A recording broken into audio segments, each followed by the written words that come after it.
अब बात करते हैं मोदी सरकार में शामिल दलों की दबाव वाली राजनीति की।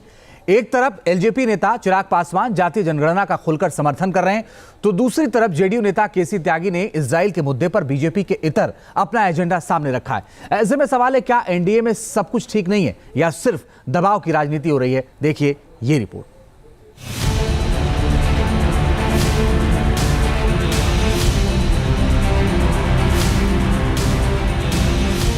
जातीय जनगणना को लेकर सियासी घमासान मचा है। अभी तक विपक्षी दल इस मुद्दे पर बीजेपी के खिलाफ माहौल बना रहे थे, लेकिन अब एनडीए में शामिल एक दल ने जातीय जनगणना का शिकूफा छेड़ दिया है। एलजेपी नेता और मोदी कैबिनेट में मंत्री चिराग पासवान ने खुलकर जातीय जनगणना का समर्थन किया है। मेरी पार्टी ने अपना रुख इसको लेकर हमेशा से स्पष्ट रखा है कि जातीय जनगणना का पक्षधर लोक जनशक्ति पार्टी रामविलास है।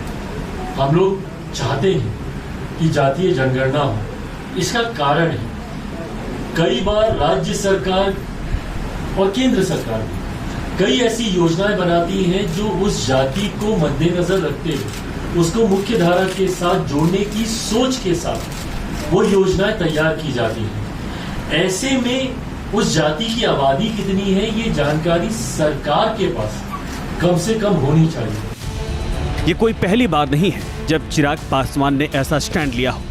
जब से मोदी सरकार 3.0 आई है, तब से चौथी बार है जब चिराग पासवान ने जातीय जनगणना पर कांग्रेस नेता राहुल गांधी और एसपी मुखिया अखिलेश यादव के राग में राग मिलाया है।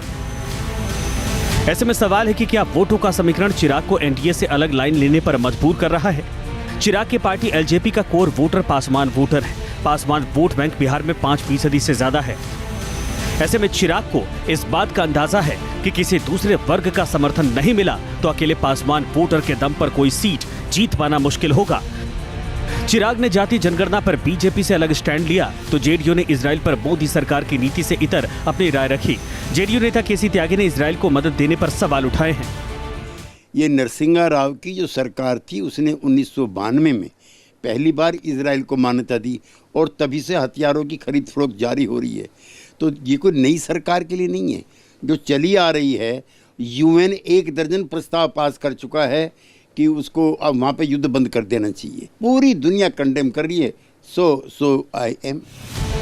एनडीए के दो प्रमुख घटक दलों की इस बयानबाजी का क्या मतलब है? क्या एनडीए में सब कुछ ठीक नहीं चल रहा है? क्या बीजेपी की सीटें कम होने से सहयोगी दल अपने लिए सियासी मोलभाव का रास्ता तलाश रहे हैं ताकि बिहार की विधानसभा चुनाव से पहले बीजेपी पर दबाव बनाया जा सके? हालांकि बीजेपी नेता मान रहे हैं कि सहयोगी दलों की इस राय से एनडीए गठबंधन में कोई असर नहीं पड़ने वाला है।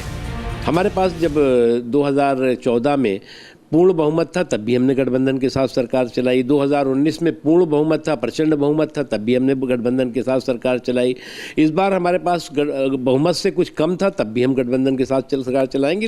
लेकिन कभी भी जो हमारे सहयोगी हैं वो जन सरोकार के, अपनी पार्टी के जो उसके सैद्धांतिक प्रतिबद्धता है उसके हिसाब से वो अपनी बात करते हैं।